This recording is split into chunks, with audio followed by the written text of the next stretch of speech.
upaya dari untuk maka perjalanan Roh ini sangat perlu kita lakukan dan belajar ini baik dalam tawaf, baik dalam sa'i, agar tawaf kita, umrah kita ini benar-benar terlaksana lahir dan batin, bukan sekedar syariatnya saja, tetapi hati kita juga tawaf, bukan sekedar hati saja, tapi roh kita juga ikut tawaf.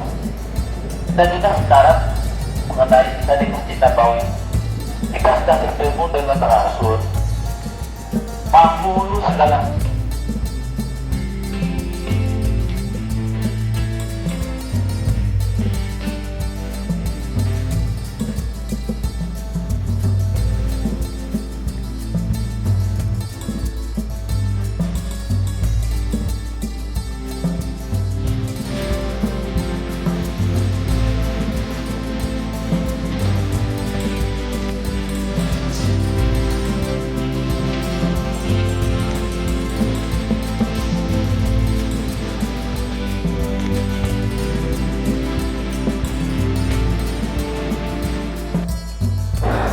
Halo.